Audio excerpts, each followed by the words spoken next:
Thank you so much again for being here. I present to you Professor Dorothy Roberts.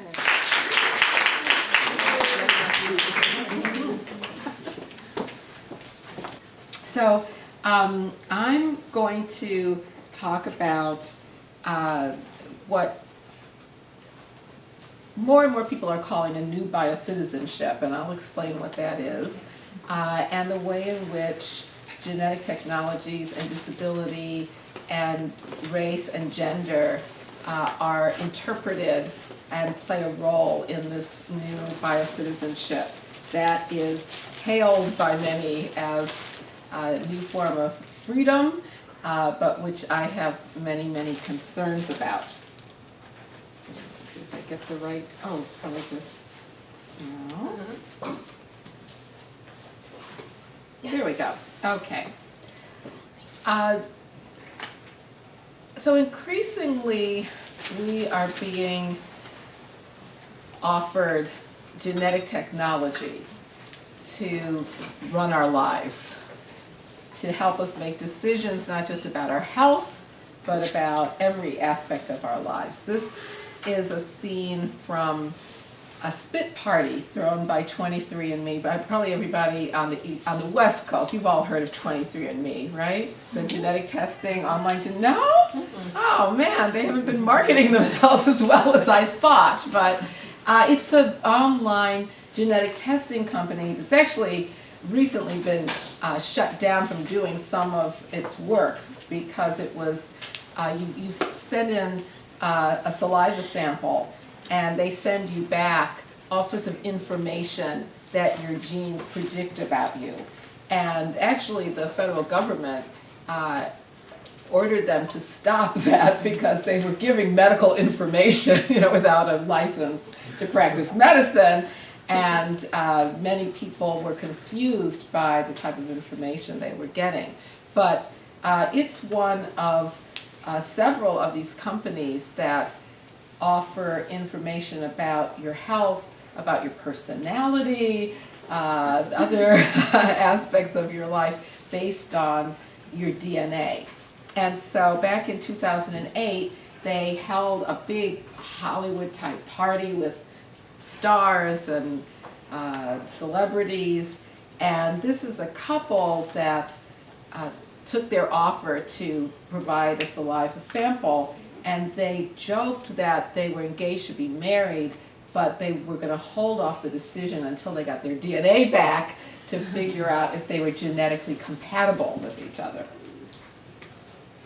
So that's an example, I think, of biocitizenship, which Nicholas Rose says brings our very life itself into the domain of decision and choice. That with this genetic knowledge, we can take better control of our lives and make decisions through this knowledge that will give us greater autonomy over our lives and also help to determine the kinds of activities we should engage in, the people we should associate with, all around our DNA. But there's another side to it.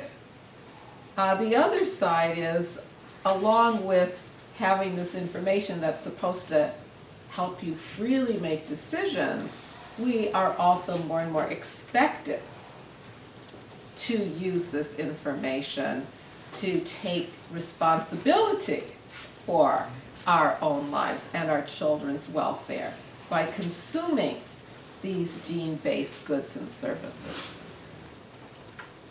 So we shouldn't be relying on the government for our welfare. We shouldn't be relying on other people. We should be able to manage our lives ourselves, and it's our duty to do that. So I'm going to talk about ways in which this new biocitizenship, because of the political context in which it's being developed, is a form of coercion more than a form of freedom. and the ways in which race and gender and disability and wealth and poverty play into this biocitizenship both at the micro level but also the macro, the very way it functions in our society. Okay, did you all hear when Facebook and Apple offered their employees insurance coverage for egg freezing? Did that make the news here? Maybe it's Silicon Valley where this is, right? Further north. But these two companies several months ago announced that they were going to cover egg freezing for their female employees. And some people saw this, and Apple and Facebook saw this, again, as a kind of biocitizen, furthering the ability of their employees to take control of their fertility and their lives, because now they could delay having children by freezing their eggs. But think about why Apple and Facebook would want that for their employees. It means that their young women who work for them now can be expected to work through the years that they ordinarily, some of them would have had children, and instead delay until middle age and have these eggs waiting for them. Apple did not include, and Facebook in the announcement, that we don't know the risks to women of freezing their eggs, of having their eggs extracted, because there aren't good studies of it. We do know individual cases of hyperovulation and serious harms to women as a result, but we don't even know what the long-term health risks might be. In addition, is this giving women more freedom, or is it putting on them the expectation to work throughout their 20s and 30s, and the expectation that they will use these high-tech forms of reproduction to have children if these companies, and not just companies, but our government, federal and state governments as well, wanted women to have more freedom to decide when to have children, they would offer paid family leave for everybody who has children. So this is an alternative that I would argue gives you less freedom than what would be a better policy of paid family leave. Now, when we think about these high-tech forms of reproduction that give people supposedly greater control over their lives, we have to think about the context in which these technologies are being developed and used. And one aspect of that context is what we might call a reproductive caste system. That the childbearing of people in this country and around the world is not all valued the same, and their children are not all valued the same. Some people are the subject of various forms of population control, policies that seek to deter certain people who are deemed unfit for having children from having children, and other people who are encouraged to have more and more children through various policies, but including promotion of the fertility industry, a multi-billion-dollar industry in this country.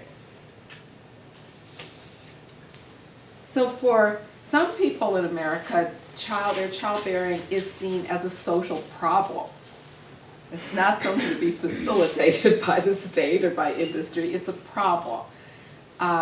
Women of color in this country have, especially if Black women, Native American women, Mexican-born women, have all been targets of population control policies, including sterilization abuse. Immigrant women from Latin America and from Asia have also been subjects of policies to limit their reproduction. Welfare reform policies, for example, what's called family caps or child exclusion policies. These are laws passed now in most states in this country that deny to women already receiving welfare any additional benefit if they have more children while they're on welfare. So effectively not giving any welfare assistance to women who are already receiving welfare. Child welfare policies that punish women, parents, but they tend to be targeted at single mothers, as are the welfare laws I just mentioned, who are struggling to take care of children under very difficult circumstances, are often punished by their children being taken from them and placed in foster care, and their parental rights might even be terminated as a result. And law enforcement policies, policies that arrest and prosecute and imprison women who engage in conduct that's considered to be bad for the fetus while they're pregnant. And was a large number, hundreds of women prosecuted in the late 1980s, during the 1990s for drug use during pregnancy. We're now seeing a resurgence again of these punitive policies in incarcerating women, and laws being passed like in Tennessee that make it a crime for women to use drugs during pregnancy, a separate crime of fetal abuse. And so in these policies, but in the public debate about childbearing, procreation by these women is treated as if it's a problem and that it's the reason for social inequities in this country. In other words, these women are blamed for the disadvantaged status that they and their families have. An example is the way in which black women's drug use during pregnancy was blamed for, and of course it's a minority of black women who use drugs during pregnancy, and their use of drugs during pregnancy is no more harmful than anyone else's use of drugs during pregnancy, but they were blamed for high rates of infant mortality in the black community. This is a problem that's existed since the time of slavery, long before there was any such thing as crack, and that we know is caused by inequities from racism in this country. So, but instead of addressing that, the blame by many policymakers and legislators and pundits was placed on black women. I could go on and on with the stereotypes and the degrading and devaluing rhetoric that we hear, blaming poor black women for black poverty as a way of diverting attention from the real causes of black poverty in this country. Now, that way of blaming mothers for transferring negative lifestyle and status to their children by, it's almost by either culturally or biologically, but it's almost like it's described as a biological transfer. And you then convert what is a social problem into a biological problem. Okay, it's crack mothers' lack of maternal instinct, that it was chemically caused by crack. I mean, all this was written up in the press, completely invalid. This is just not true. But people came to believe this, that there was this biological process that then led to the so-called crack baby that was supposed to be inevitably a welfare dependent and a criminal and all of this proven. It's now been absolutely proven because there are now longitudinal studies that look at these babies that were called crack babies, and they do not have all those problems, and the problems that they have are no different from the problems of other children who were born in the same neighborhoods they were born in. So we know definitively that all of that was a bunch of baloney to stigmatize a whole group of women. But it's based on a way of thinking that says that social inequality is actually caused by biological differences of people who are inferior. That's the basic philosophy behind it. And so all that I just said about black women who use drugs while pregnant and how that was used to divert attention from the real causes of inequality in their communities and disadvantage in their communities is very similar to the medical model of disability. It operates the same way. Instead of focusing on the social systems and practices and beliefs that discriminate against people with disabilities and that create disabilities, the medical model says, well, no. The problem is the physical disadvantage of the person, the individual person with a disability. And the way to correct that problem then is to do some kind of therapy or treatment. Now, I got this definition of medical model disability from Disabled World, and I've just modified it a bit in brackets, because I think, given this new biocitizenship that's based so much on genetic information and beliefs about what genes can do for us and knowledge about genes can do for us, that it's important to recognize the role of genetics in the medical model of disability. It's always been there. Inheritance, the idea of inheriting disability and preventing disability by keeping people from inheriting the defective genes, that's long been a part of views, Western views about disability, but they're really important today. So it's a problem of the person that's caused by disease, trauma, health conditions, or by their genes, their abnormal genes. And the way to address it is treating the individual by professionals or eliminating their genes. But again, my point is, note the common way of thinking between the medical model of disability and the idea of childbearing as a social problem. So in this reproductive caste system, I contrasted policies that devalued people from having children versus the promotion of high-tech fertility for people whose children are valued. And one way in which this is expressed is in the racial imagery of high-tech reproduction. So most of the images of technologies that produce ideal children are images of white people.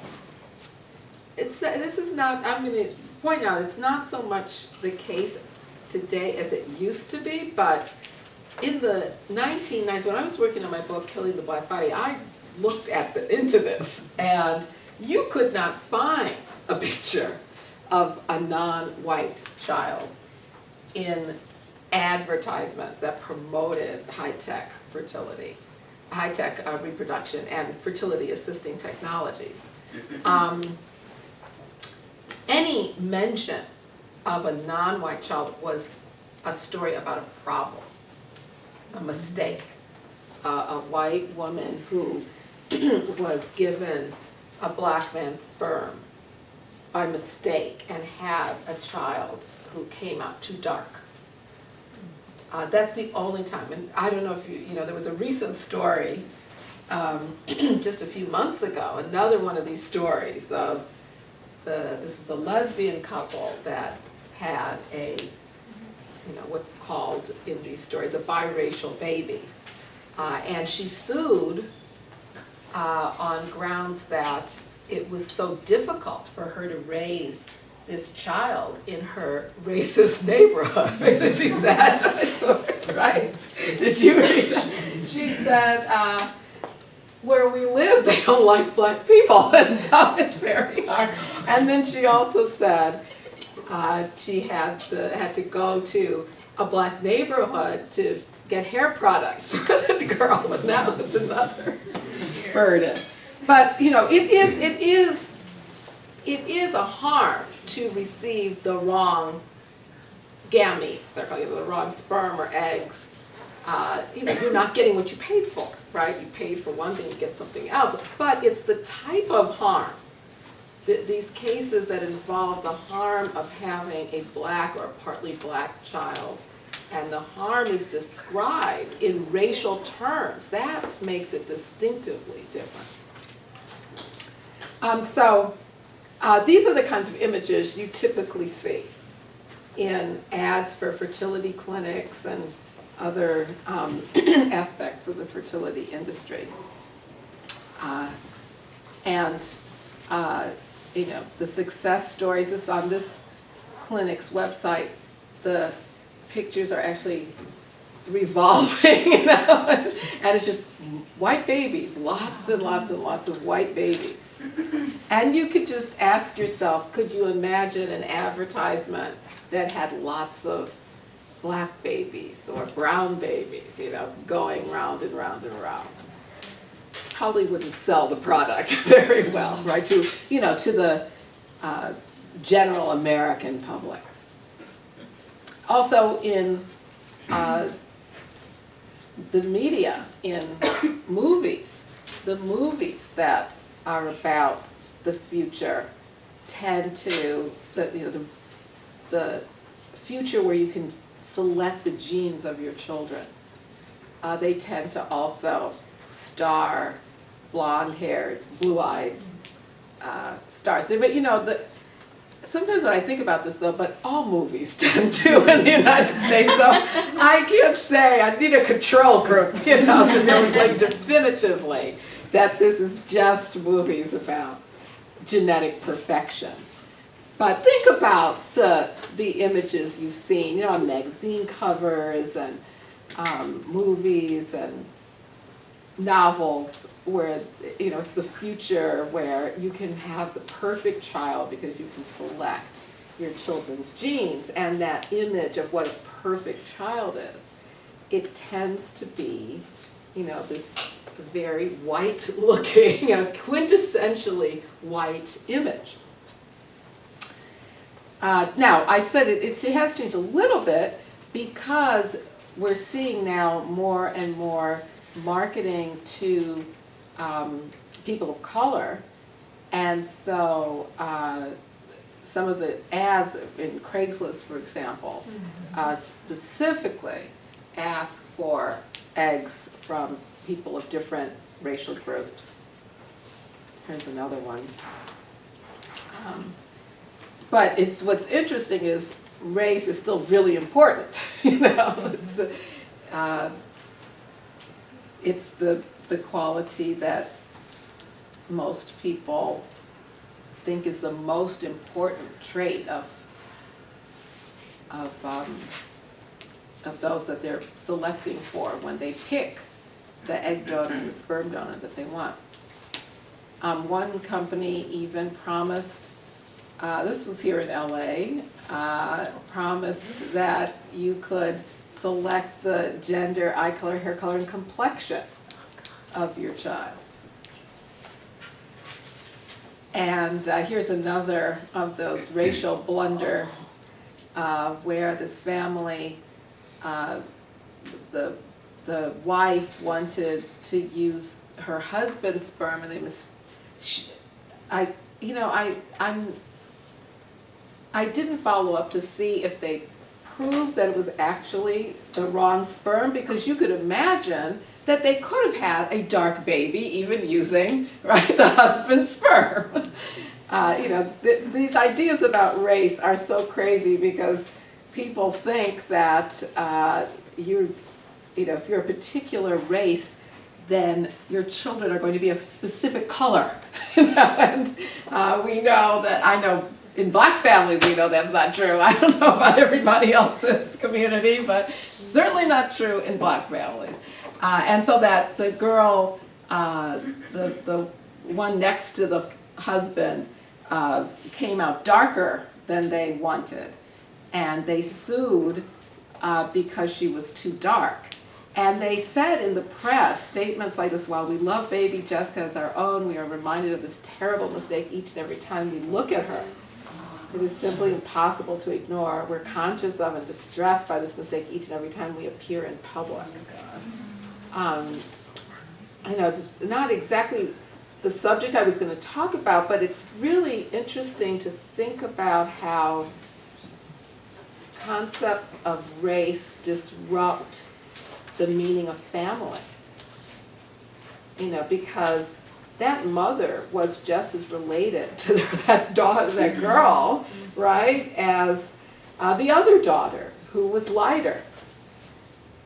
But from the very foundations of this nation, racism has disrupted family ties. So that, one of the most obvious examples is that Thomas Jefferson could hold his own children as slaves because the mother was an enslaved woman, Sally Hemings. And so you had all of these white men who were treating their flesh and blood, their children, as chattel property because of race. Because they were seen to be a different race than they were. And then an increasingly important component of these technologies is genetic testing. In other words, not just using technology to have a child, but using it to have a child with the genetic traits that you prefer. And so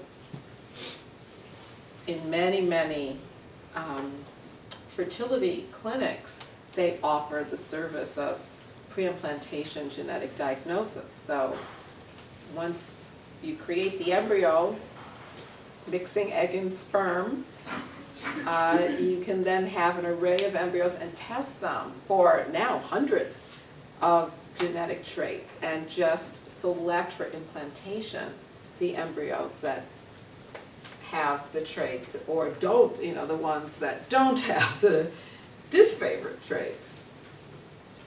I highlighted race because I think it's interesting that race is one of the factors that companies look at to determine the risk that the embryo will have a particular genetic disorder. And I'm going to get to in a little bit the growing understanding of race as a biological trait, but that's how it's being used here. It's being used as if you can plug in race, as if it's genetically determined, and that's going to help you to predict the likelihood of having a child with Down syndrome or another chromosomal problem, says this, this information about the clinic. So again, one idea of biocitizenship is all of this is giving us freedom to select the traits of our children.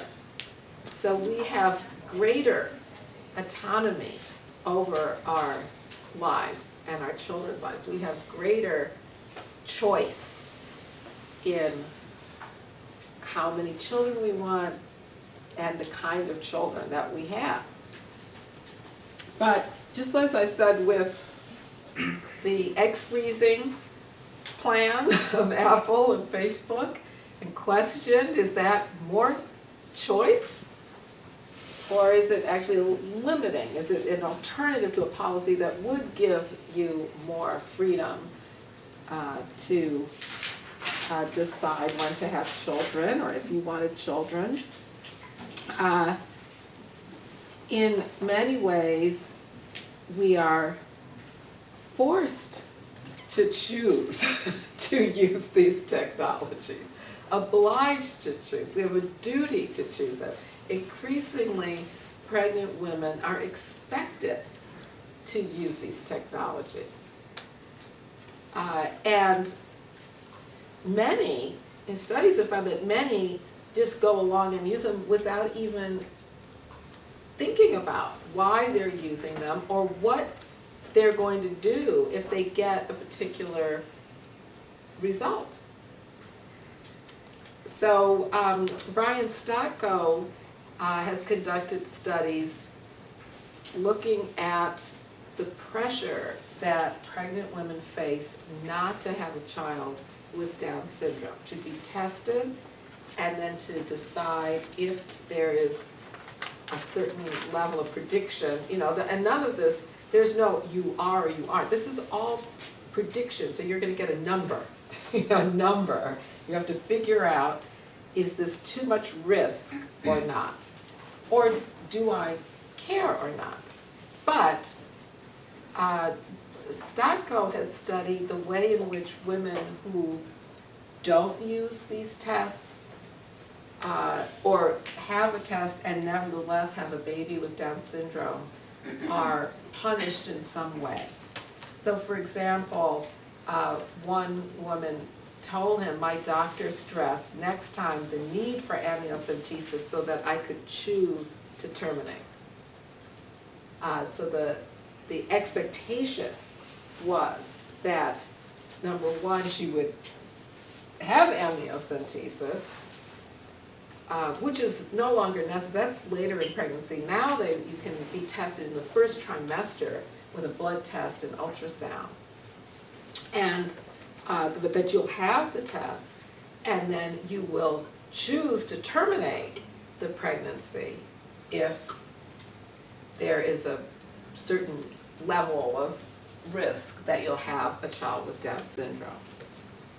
And he reported many women, this was generally the case, that women felt they were being chastised, looked down on, stigmatized for not determining whether they would have a child with Down syndrome or having a child with Down syndrome despite being tested.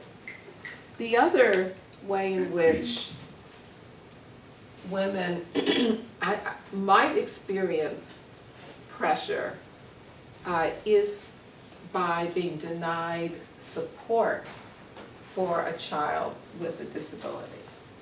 So this is a question that Linda Beck Fenwick asked in a book about the ethics of public choices having to do with reproduction. I should have written down the title of the book. It has those words in it, something like that. But anyway, one of the questions that she asked the reader is, are you willing to pay higher taxes to cover costs of government benefits for babies born with genetic defects, even when the parents knew of the high likelihood or certainty such defects would occur? In other words, raising the question, should the state pay for support for parents who have a child with a genetically caused disability if they could have avoided having that child? Okay, let's translate a little bit more. And this is in imagining a policy that says if you do not avail yourself of genetic testing and you do and you go ahead and have a child with what she calls a genetic defect, a disapproved genetic makeup, don't expect taxpayers to pay for any assistance to you. It's a form of deterring people, right? Or, rather than face the punishment of not having these resources. You could say that we already have a system like this because we live in a country that does not provide adequate resources for people with disabilities. So, we already know that there are parents who feel that they cannot have a child with a disability because they won't have adequate support to care for the child, which is part of a general way that our system operates, of lack of support for families, period. Again, it's connected to what I was saying earlier about punishing mothers and blaming them for their children's disadvantages as a way to avoid state support, the obligation for state support, or the obligation to change unjust social structures that place their children at a disadvantage. Now, Nicholas Rose, I quoted him earlier in his definition of biocitizenship, this domain of where life itself, we can manage life itself at the genetic level. And he also says in his book that we don't have to worry about eugenics, that this is not going to lead, this way of using genes and genetic information to manage our lives isn't going to lead to policies where people, like the ones I just talked about, where they will be steering certain people with certain genes to have children and others not to, because we live in a different world today. We live in an advanced liberal democracy. I suppose unlike the liberal democracy of the United States when eugenics was a major science, but I'm not sure exactly what the change was, but we live in a liberal democracy, so we don't have to worry about it because biocitizenship today involves choice, enterprise, self-actualization, and prudence in relation to one's genetic makeup. So, to ask, does that really describe the world that we live in today? I mean, first of all, you have to remember that eugenics flourished in liberal democracies. It flourished in the United States, which was a liberal democracy. The U.S. as a liberal democracy has always existed with the contradiction of enslaving people, lynching people. It continues to exist like that with mass incarceration and growing rates of income inequality. But it still considers itself to be a liberal democracy. So we have to remember that eugenics didn't end with World War II. It continued even in such concrete forms as the North Carolina Eugenics Board that operated until 1973, mandating the sterilizations by that point of women mostly black women, who were relied on welfare to take care of their children. And it was only a newspaper reporter that revealed that this was going on, and then it was stopped. But there are many people alive today in North Carolina who were sterilized as a result of this program and are just now getting some compensation, not all of them, but some are getting some compensation for it as a result of a lawsuit. Also, just about a year ago, summer 2013, it was revealed that the California state women's prison system was sterilizing women. About 150 women were sterilized illegally in California state prisons, illegally because the doctors who were sterilizing them did not get the ethical approval that they were supposed to. Many people would say it's unethical to sterilize someone who's incarcerated, period. I take that position. But even if you don't, there were certain rules that had to be followed that were not followed.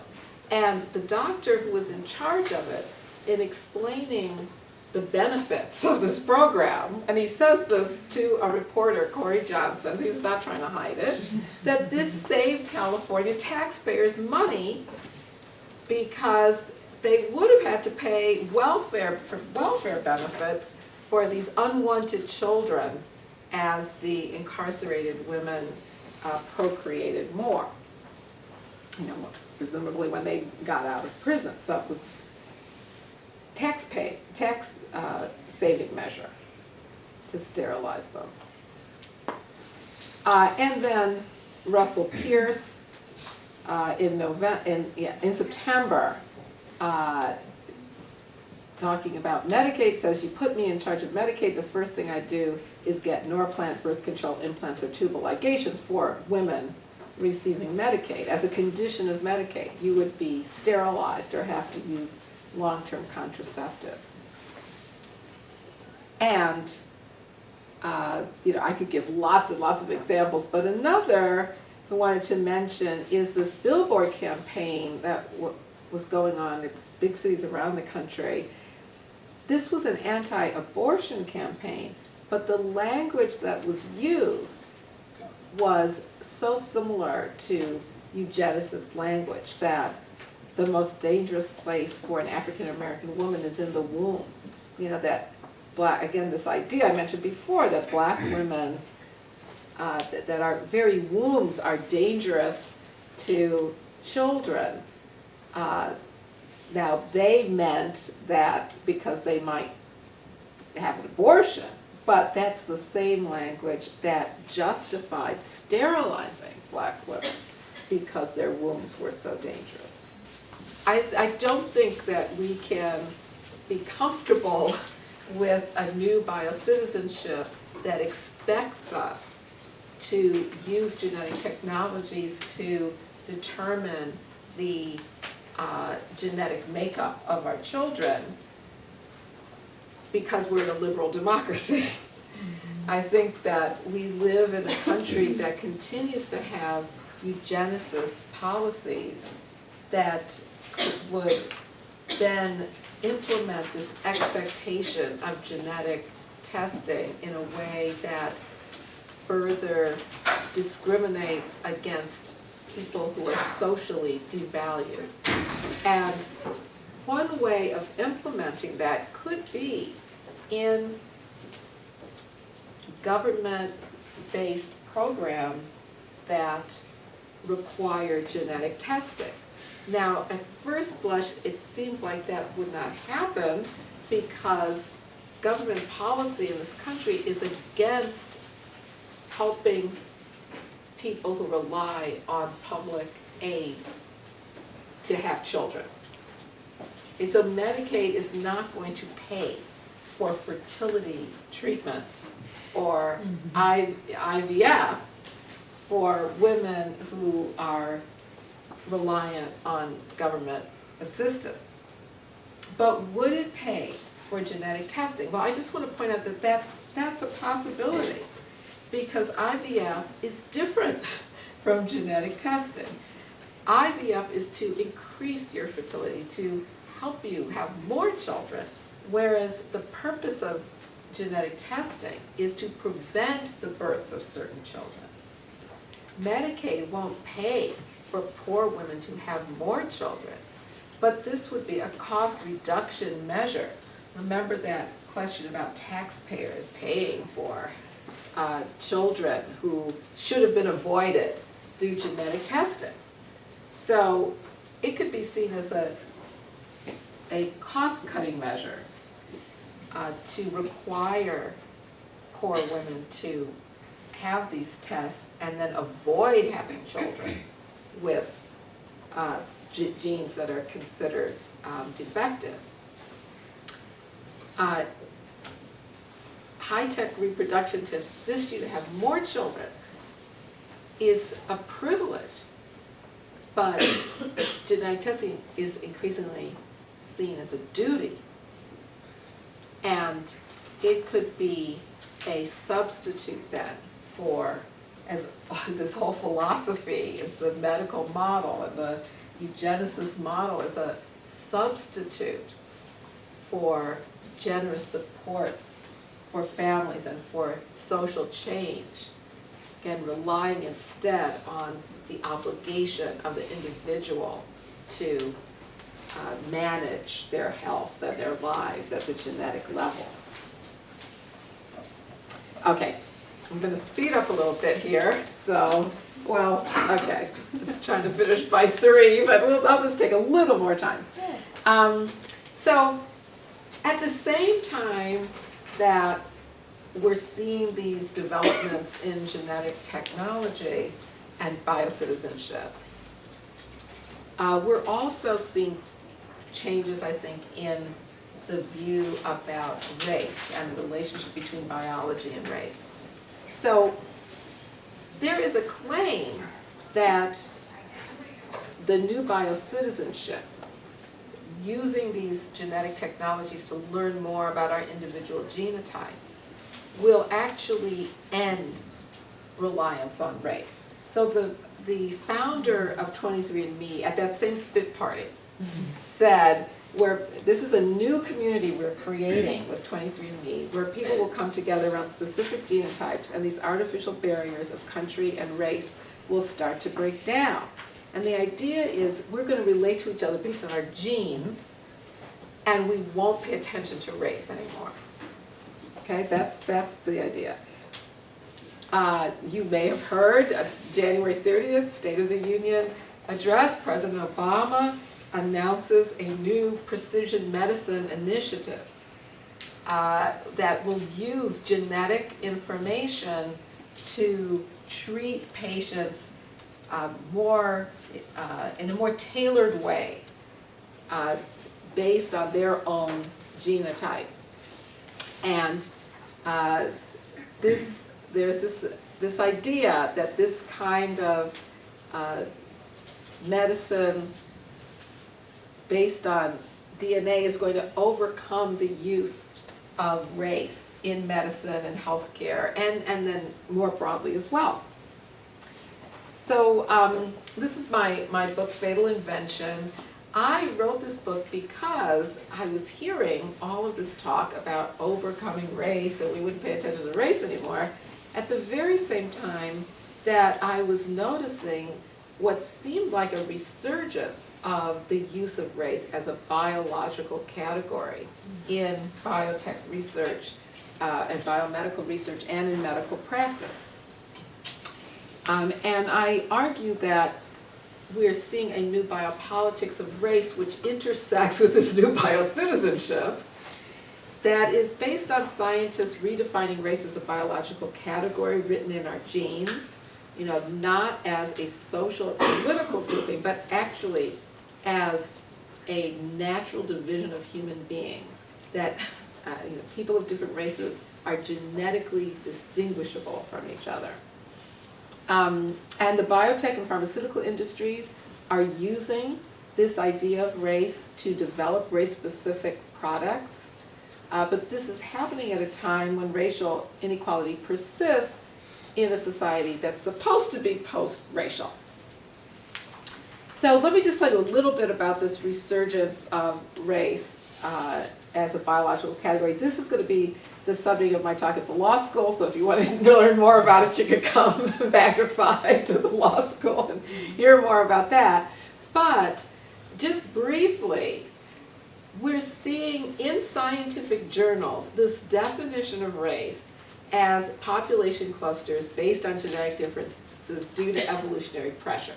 The idea is that when human beings left Africa, they went on different continents, and each group evolved separately into genetically distinguishable races.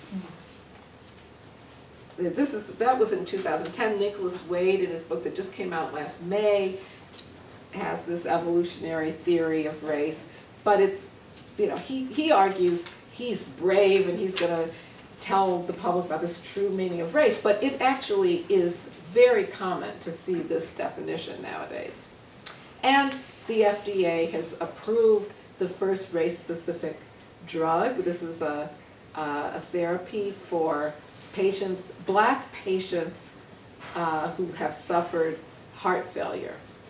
But it is marketed, is labeled, approved for, labeled, and marketed to African Americans. Based on a theory that race is a surrogate for distinctive genetic markers.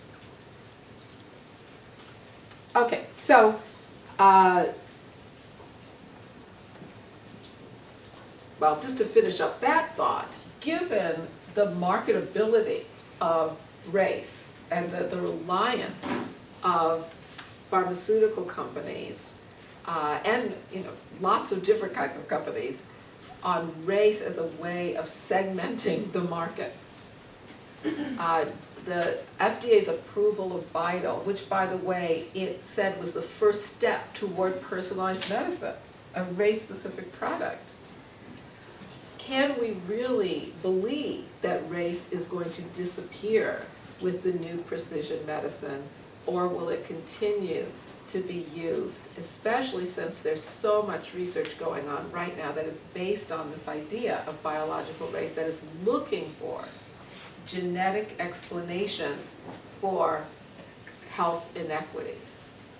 And just to sound my theme again, all of this is about explaining social inequality as natural, as biological difference. With Vital, the company that manufactured said, this is the solution to the inequities in heart disease in this country, the racial inequities, a pharmaceutical based on a genetic explanation, not looking at, well, could it be that the police stopping Black kids every day might be causing some of this heart failure of young Black men? Because that's actually where the gap is. It's not in older people, it's young Black people dying of heart failure at rates that are far exceed whites. But it's not, why is that? There's no evidence that it's from genes, but the drug, creating a drug that's race specific sends the message that this is the answer. We don't have to worry about racism causing heart disease and all sorts of other problems for people. That's all due to biological difference. And do you notice it's so parallel to the medical model of disability, so parallel to the way that Black mothers were blamed for high rates of infant mortality. So that way of thinking, I think, continues because it fits so well into, not only continues, but is exploding, I would say, because it fits so well into the political regime that we're living under now, which is one of privatization, slashing of social programs, states around the country not even wanting to accept federal Medicaid money for their citizens, refusing to expand Medicaid, denying health care that the federal government would support. It's hard to understand, but it's we could look in all across the way in which the state is relating to the market now, and the shrinking of government funding for resources that people need to survive and to live a full life and to participate fully in society, and a push to rely on the market as a way of surviving. And then along with that, a huge expansion of punitive governance with mass incarceration growing astronomically since the 1970s. Foster care, juvenile detention, deportations, these kinds of punitive measures that go along with the shrinking of the welfare state. How do you get people to support that? Why would people support that? It benefits a tiny, tiny percentage of the very elite in this country.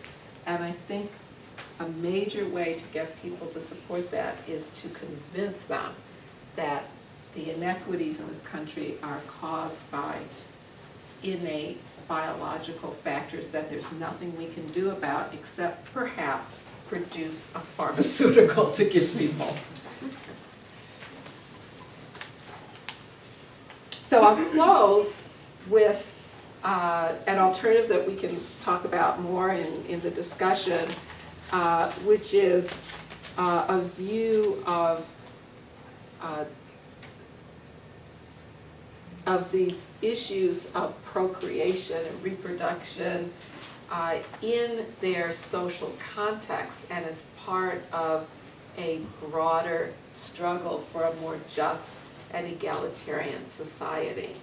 And just have a poster here of a campaign called Trust Black Women that was started in opposition to those billboards with very negative messages about black women. And it's part of a broader reproductive justice movement that understands the importance of social structure and social justice to all of these issues I've been talking about, and that rejects the biological explanations devoid of any attention to our society and the way in which it's structured. So I think I just have a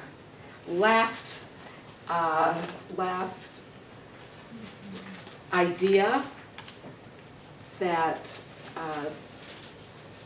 working on this alternative view that the struggle for reproductive freedom must be part of a larger struggle to create a more just and egalitarian society is a place to start to challenge this view of biocitizenship that benefits the very, very few and that devalues so many people in this country and so powerfully works to limit the possibilities for social change.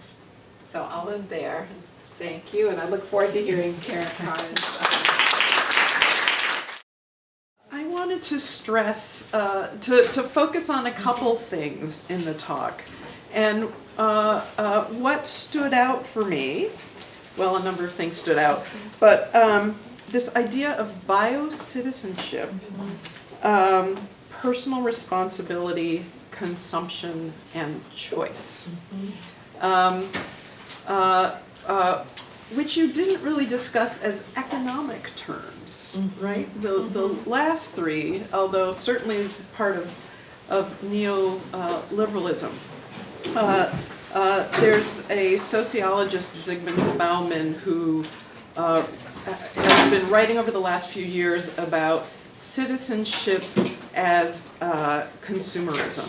That citizens in modern society only have value to the point that they consume goods and promote the economy. And those who don't, right, those who are not consumers of goods, meaning generally poor people, incarcerated people, offer no value. And here I see this taking place in structures, right? We have new structures trying to squeeze out non-consumers and doing it by engaging individuals as consumers. And so, you know, these biocitizens are also consumer citizens, right? And we have these companies, IVF companies, and all sorts of pharmaceutical companies engaging individuals as consumers, right? Exercise your personal responsibility, make smart choices. And so that certainly stood out for me. The other thing that stood out in that framework is children then become not only objects of consumer choice, but also objects of conspicuous consumption. Right? We all want the prized, ideal child. And that our value as human beings comes from our value, our ability to produce those ideal children and carry on the best of our genes. So, yeah, you know, I don't know if you want to talk about that later when you return to this. I also really appreciated your focusing on the economic structures, right? The growth of incarceration and the withdrawal of the welfare state, right? Reductions in public benefits to families, which I'm not sure people realize how stark those changes have been over the last 30 years. That cash benefits to low-income families have almost dried up. Where poor people can receive public benefits, they're often in the form of non-cash benefits, right? Some people get housing assistance, some people get the earned income tax credit, which is not seen as a public benefit, although it's one of the biggest redistributive programs in, that the government provides, provided as food stamps, which are now coming under attack, but right, we don't trust poor people with money. We will give them SNAP cards that allow them to buy food, but only food, right? Not diapers, not shampoo, not other things that they may need to live.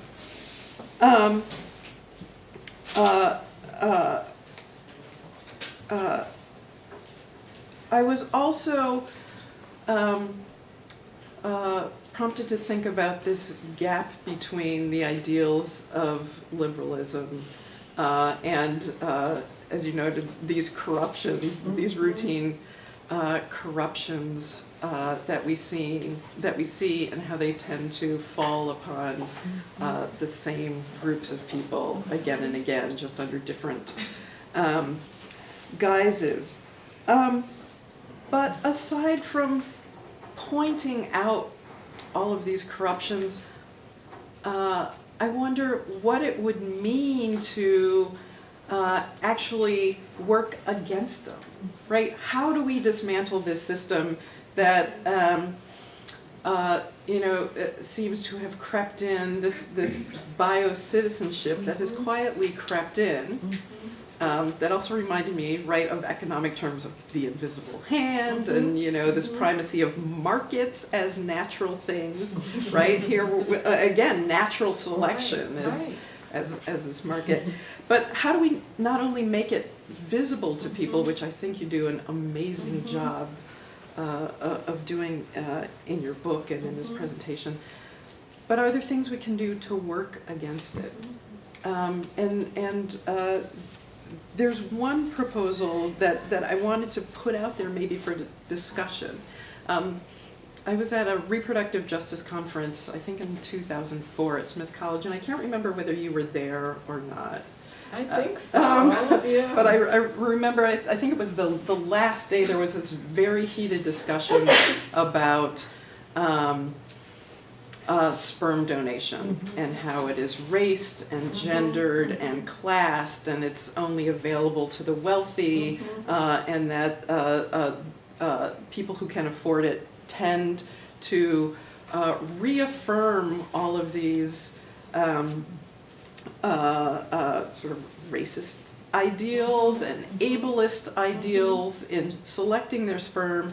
And Anna Marie Smith, right, who's a feminist philosopher, stood up and said, people who are committed to anti-subordination should be working for a government policy that forbids selection of sperm. You can make it available to people, but people can't pay for it, and they can't choose it. They get whatever they get. And the room erupted. They're like, wait a minute, I want kids who look like me, I want them to be perfect, I don't want them to have disabilities. And you know, that was too radical for that room, which is one of the most radical rooms I've been in. But how do we counter these narratives? How do we counter these trends? What can we do to counter the expansion of biocitizenship? I guess it's not only a question for you, but maybe for other folks in the room. And how do we adhere to the ideals of liberal democracy, right? Egalitarianism, but also liberty. Because a lot of these programs, both public and, as you highlighted with the Facebook and Google examples, private, are coercive in so many ways. So I think those are the things I will put out. Easy question. Okay. Hi, my name is Linda Grady. I'm a third-year sociology major, disability studies minor. I think my question has to do with the idea of like coercion, because I know coercion is such a broad thing. It can be very direct, or it can be very indirect. Because I know I took a disability studies class last year, and basically if the doctor says like, oh, your child's going to suffer from autism, that would obviously be coercive indirectly. What are the best, or what are some solutions to work to make sure that coercion isn't really being done during these like genetic counseling and throughout the entire process of like from pregnancy going through these tests? I think it's obviously a very large, very broad question. So take it away. Yeah. Thank you. So do we need to repeat? No, we it turns out we because don't. it's okay. Well, that's a very good point. I think that coercion can operate in many different ways and at many different levels. That's true for the topic you were talking about, genetic counseling, or just the, as I would say, the expectation that people will use genetic testing. Also for sterilization. There are many ways in which women can be coerced into being sterilized that are not just a policy that mandates such, that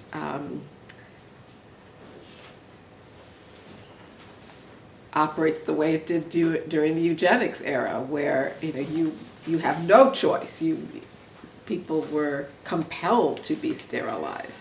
But there's also, the main way it operated in the United States was to say to women, you'll be denied a benefit. We won't perform an abortion for you, or we'll deny your welfare benefits if you don't sign this form for sterilization. I mentioned women in prison. Just the conditions of being incarcerated can be coercive, so that you agree, you so-called agree to the procedure because prison administrators want you to have it. And then there's other more societal forms. So I mentioned that if parents believe that they won't have the supports they need to raise a child with a disability, they may feel coerced into using genetic testing and avoiding that child, either the determination of a pregnancy or if they have the means, embryo selection. So there's so many different levels and disagreements about what is coercion and what isn't coercion. You know, some people would say that some of what I mentioned is not really coercion, it's just the difficult choice to make, or you know, that all decisions are made in a context. So all decisions have some form of coercion. But so I think it depends on what kind of coercion you're talking about. So for example, Justice Now advocated for a law right here in California to try to eliminate or at least reduce the coercive sterilization of incarcerated women. So there you could have a law that says that certain conditions are deemed to be coercive and illegal, you know.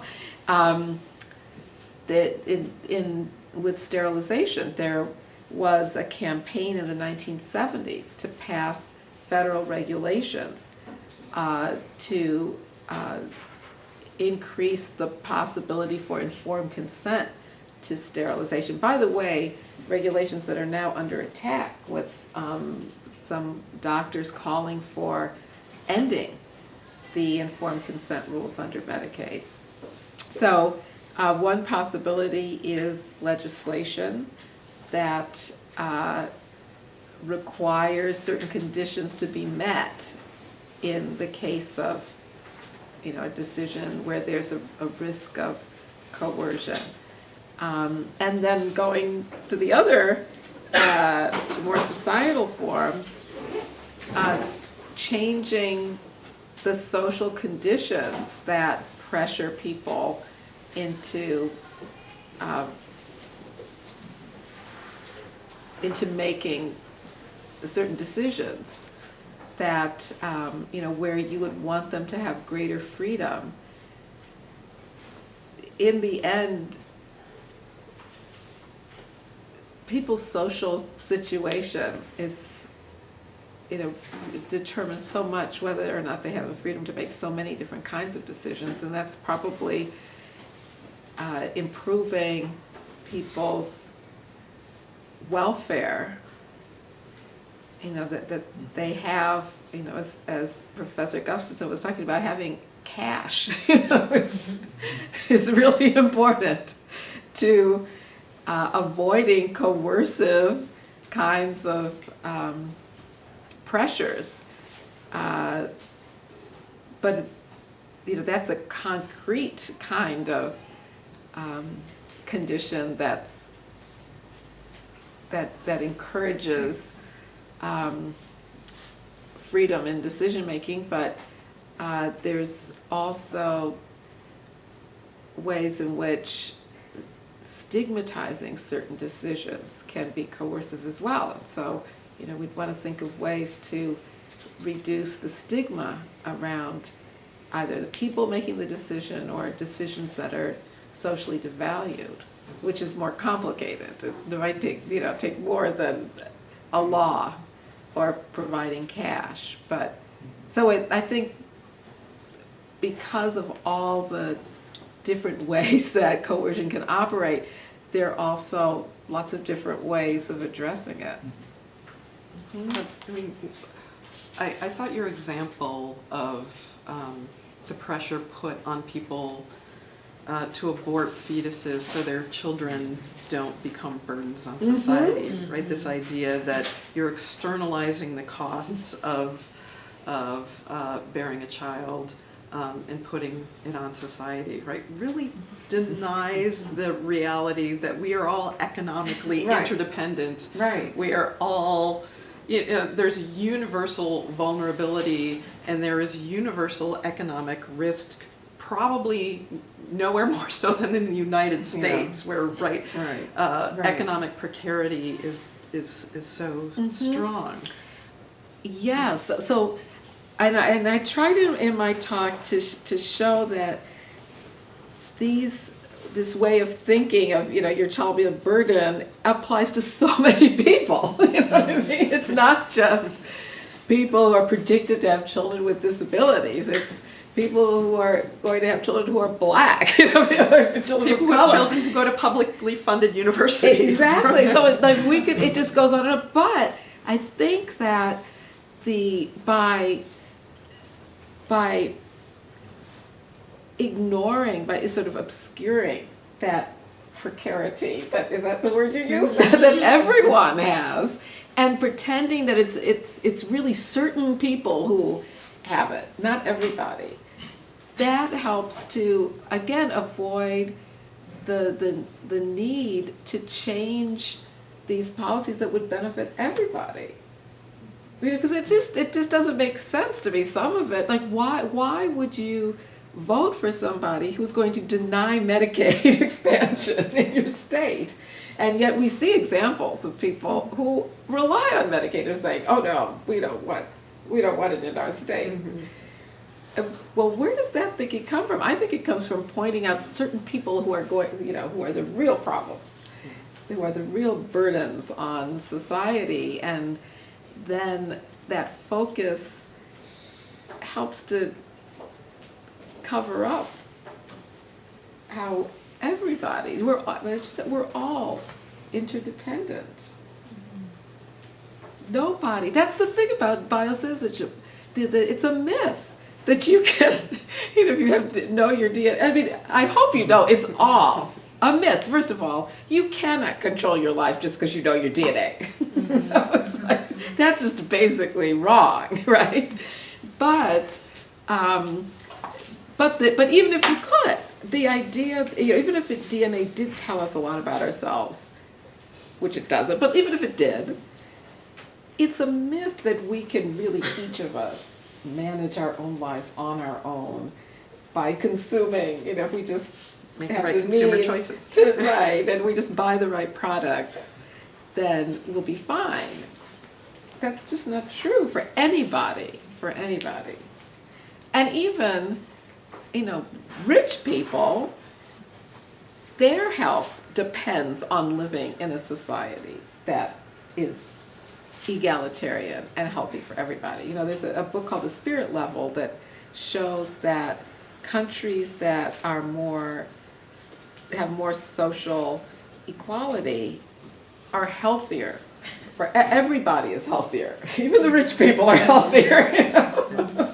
So it would benefit everybody to live in a more egalitarian society, but especially the people who are poor, and people of color, people with disabilities. It would benefit all of us even more, but we're all depend on each other, and all depend on, all of our lives are affected by the kind of society we live in.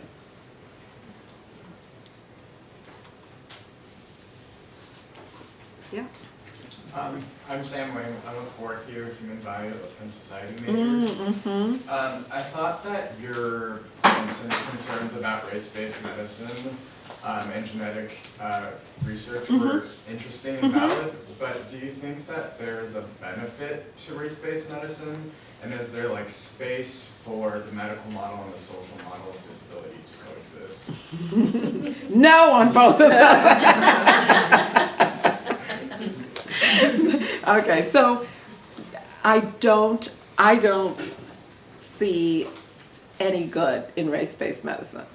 If we're talking about race-based medicine that takes race as a biological category and then develops medicine that treats that biological distinctiveness of each race. First of all, just like I was saying, just at the very bottom level, the idea that if you know your genes, you know what your life is going to be like, that's wrong. I also believe that race just is not a natural division of human beings. So it would be very hard to show me, and I have looked for how a way of practicing medicine or developing a healthcare system or developing therapies based on a false view, could be useful. Now, I'm not saying that race doesn't affect health in the sense that I think that the social or political category that you are assigned to does make a difference to your experience, your social experiences, which affect your health. So I would say racism affects people's health. I could see taking the effects of racism into account in developing not pharmaceuticals, but a way of improving people's health. But I don't see, I see more harm coming out of race-based medicine than I do any chance of a benefit from it. And my own view, I mean, maybe others would disagree, but I see the medical model and the social model as being very different ways of thinking about ability and disability, and I don't see them as being compatible with each other. But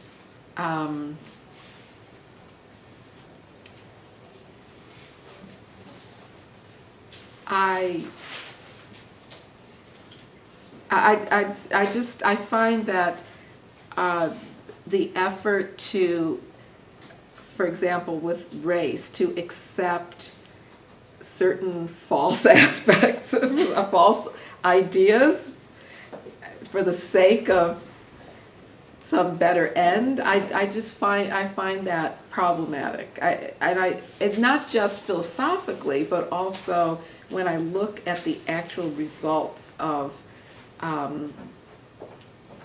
studies or practices or policies that do that, they are more harmful than not. And they also, again, they tend to obscure or put a barrier to a more productive and beneficial way of thinking about human beings. So I find that there is a lot of resistance to giving up the faith or the belief that races are natural divisions of human beings.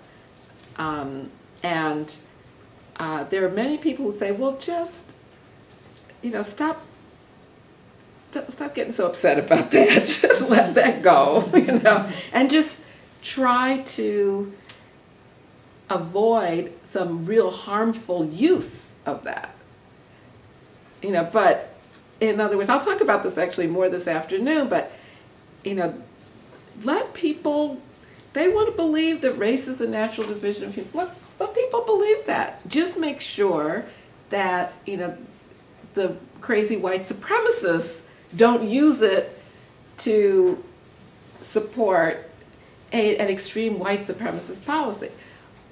But I find that you don't have to get to the crazy white supremacists. There's a whole lot of policies that are being enacted even by liberal people that are based on this false view of race that are harmful. And also, I find that as people are clinging to this false view, they are incapable of thinking about another view that would be better. I find this so often when I've talked to lots of audiences of genomic scientists and doctors and someone that there's genetic counselors, and they just no, we cannot practice medicine, we cannot do our research without grouping people into biological races, and they don't want to let go of it. And I'm thinking, now you cannot think. This is blocking you from thinking about another way of practicing medicine that might be so much better. So that's another problem with it. It's not just that it could be misused by the extreme white supremacists. It's that the progressive and liberal people can't think more creatively about race because they're grabbing hold of this false view. See what I'm saying? Yeah, thank you. Professor Roberts, on the first part of his question, Yeah. can you just share more about that myth of sickle cell anemia, just because it's Oh, the most okay, popular no. one, and you kind of like, you know, what you say about it is, it just kind of explodes everything at once. Yes. Well, so very often people will say, well, Black people have sickle cell anemia, or, you know, a really more direct way that people say it is, sickle cell anemia is a Black disease.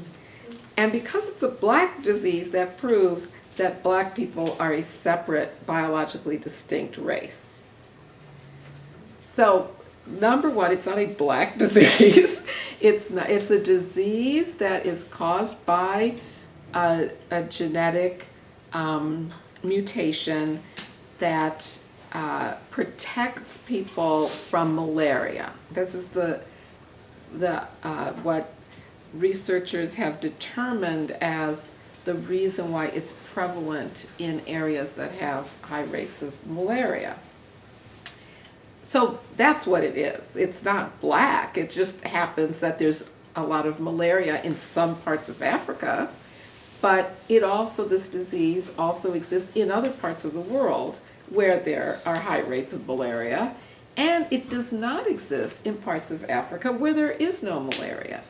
And so I read this interesting way of thinking about how we think of sickle cell disease as a Black disease because it happens that most of the Black people in America are descended from slaves that came from an area where there was sickle cell disease. But if most of the Black people in America were descended from people from Southern Africa,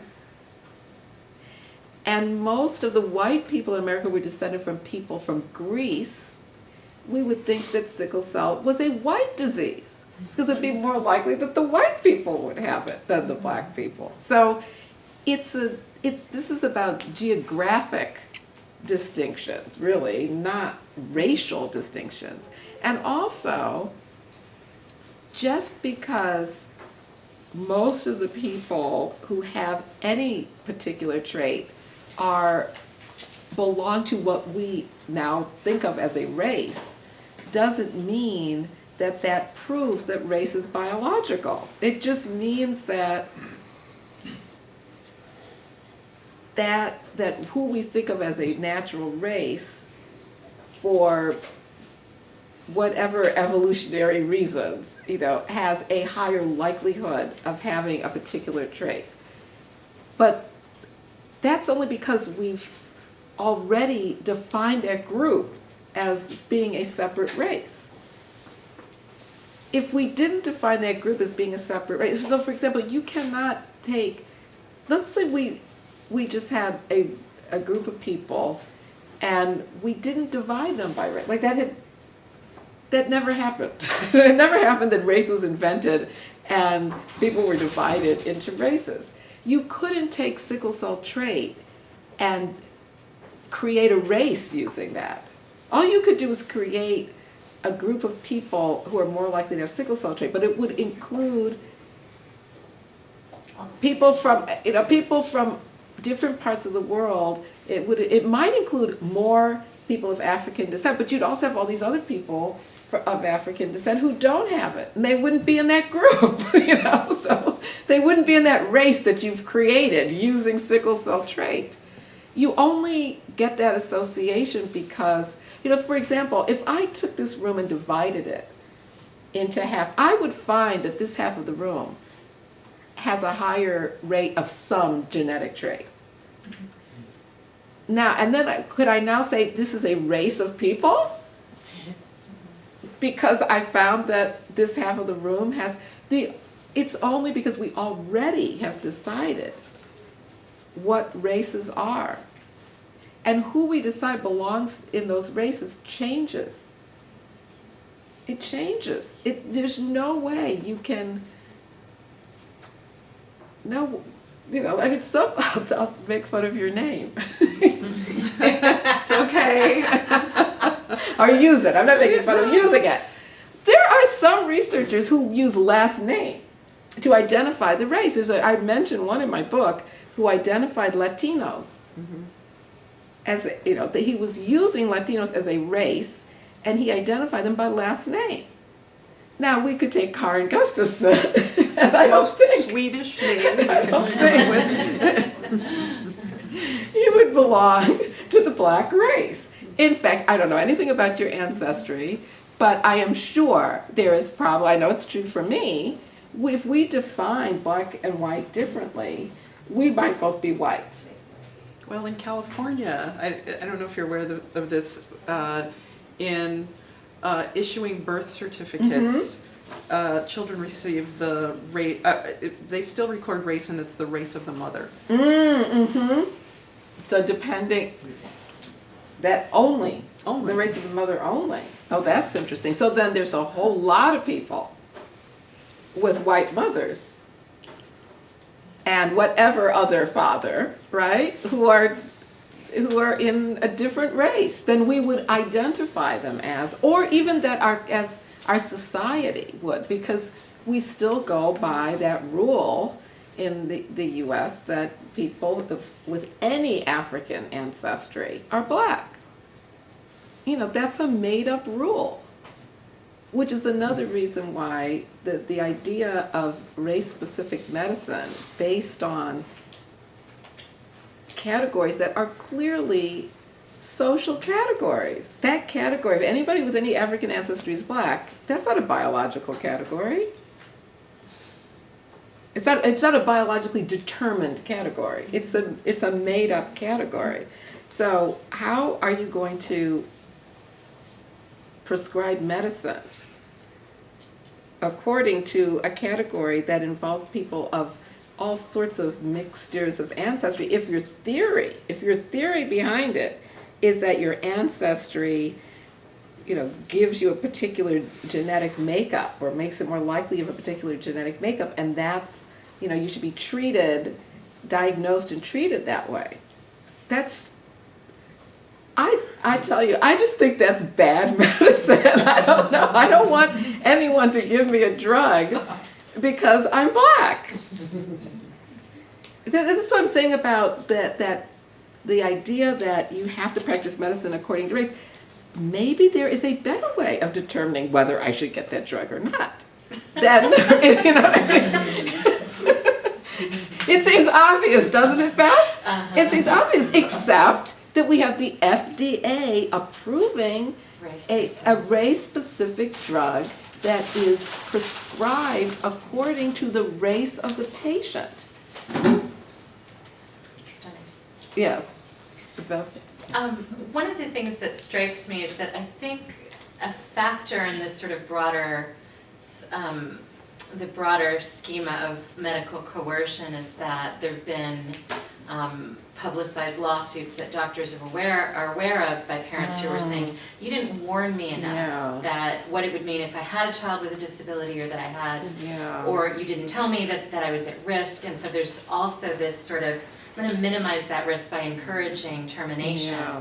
And so I'm wondering if we can also think about it from the other perspective, because I would want to have medical, or to counter that in a number of ways, but one of them is I'd want to say to medical providers, you're at risk if you underinform, and you're also at risk if you coerce. Yeah. And is there, I'm wondering if you can also reflect on what legal claims parents might have if they were coerced into terminating a pregnancy or making decisions that were underinformed.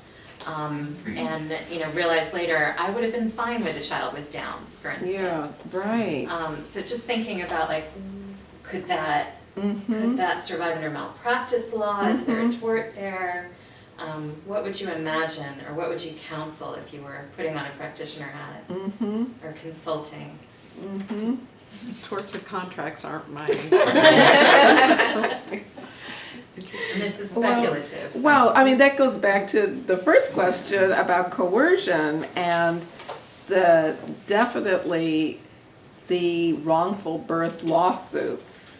The fact is, you're saying they operate one way only. The threat of medical malpractice has puts pressure Interesting, you now have parents suing based on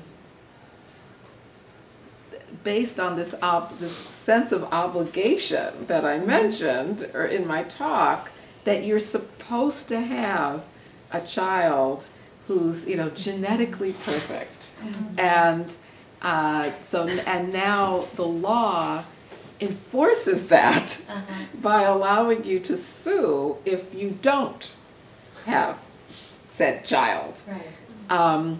But I think, and let me just mention one other parallel, which is with race, where I've had doctors say, I have to use race in my diagnosis and treatment because I might get sued if I don't use it, because the medical standard is using race. Well, my thought is, shouldn't it be medical malpractice if you prescribe Bidil to me based on my race, but it's not the drug I should have gotten? Or you don't prescribe. What about people who aren't black, who would be benefit? That's actually what's more likely, because this drug, it works to dilate human beings' blood vessels. It would do that in anybody. So what about a lawsuit by non-black people who say, the FDA has violated my rights because I can't get my doctor. I mean, doctors can prescribe off-label, but even then, Insurance won't pay for it. exactly. So exactly. So what about it would be I didn't have a child with, say, Down syndrome because I was misinformed about Pressure, the right. exactly. Why not? But in fact, you could say that is a more ethical lawsuit than a lawsuit about how wrongful it is to give birth to a child. I think many people have ethical problems with a lawsuit based on a claim that you were damaged by the birth of a child. Isn't it more ethical or as ethical to say I was damaged because I didn't have a child who I wanted? You know what I mean? Also, given the other aspects of law, you would think that would be seen as more of a harm, not having the child you wanted, than having a child you did not want. But that's not the way it works. But why? I think because of a lot of what I was talking about, this idea that, and what Karen mentioned also about, the idea of placing a burden on society. That devaluation of that child, torts, I don't know that much about torts either, but I know it puts value on people. And the damages you get depend on the value placed on the individual who was harmed, right? Yeah, and the value of the abject Yeah. child. Yeah, so,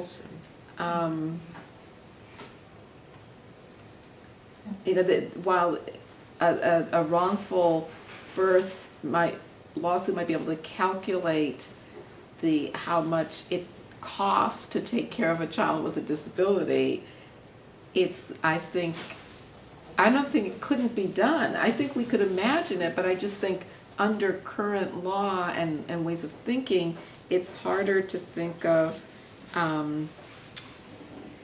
the value of a child with a disability who was not born.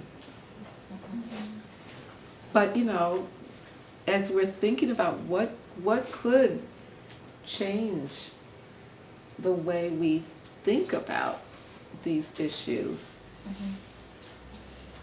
that would, I think, at least proposing it, as Anne Marie Smith proposed, sperm for all, and with no warning of what you're going to get. We're nearing 4, but there's another Yeah. question. I think it might be the last.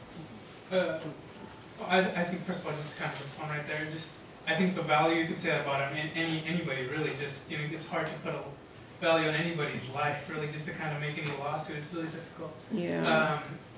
Before my question, I have also a girlfriend who works as a social worker, and she's in the field, and when they see the history of, whether it's a Latina woman, a black woman, and they're, before they've gone to jail, they're given the freedom to choose whether they want to terminate a baby or whether they want to be run some sort of form of contraception. When in reality, they're really trying to encourage them. And she says, that's what happens in her kind of everyday life, just based on the people. And my question is, maybe that you've done a little more research, do you know the statistics in women that are coerced? Just in abortion in general, about 40% of them are from lower income women. So if we were able to kind of get rid or pass legislature to be able to kind of stop medical providers from kind of pushing this, do you have a prediction about how much abortion would kind of go down due to that? Well,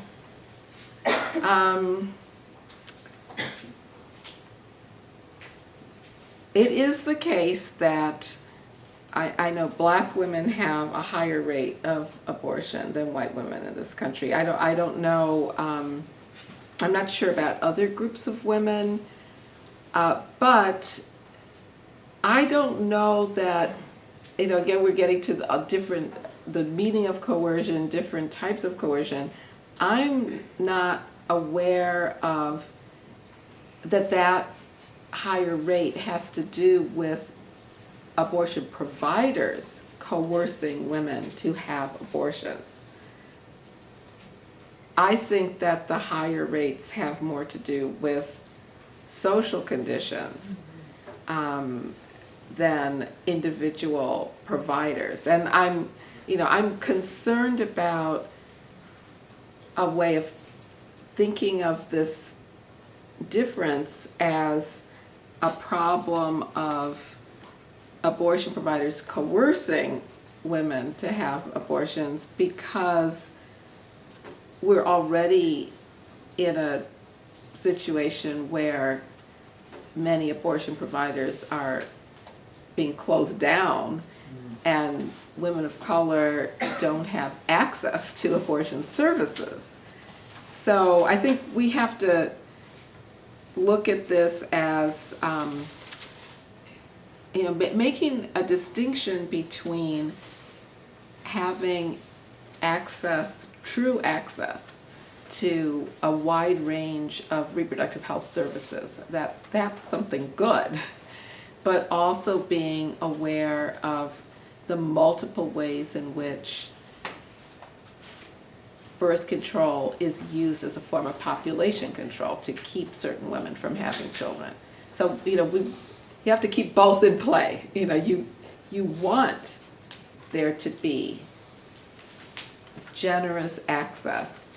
I would argue for publicly supported reproductive health services of all sorts for all women.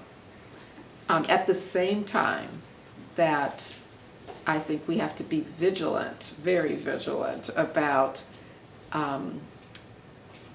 multiple ways. It's not just individual. I did quote that head of the prison policy that was, trying to sterilize incarcerated women and justifying it. There are people like that, but there's also, just as important, the more systemic, structural ways in which women's decisions are pressured or limited, constrained, and because that context is complex like that, it's hard to say. It may be that somebody has figured out, if all of that were taken care of, so it was more equal for all women, I'm sure black women's rate of abortion would go down. But How much? I don't know. And how would you attribute it to these various different factors? I'm not sure. But I advocate for a society where all women have access to abortion services and, prenatal care and support for children, regardless of what their genetic makeup is, after they're born, and avoiding foster care so that families can stay together. All of that to me is part of what a reproductive justice approach would include, and also eliminating forms of coercion that are based on the idea that certain women, devalued women, marginalized women, should not be having children, or that there are certain children who should not be born.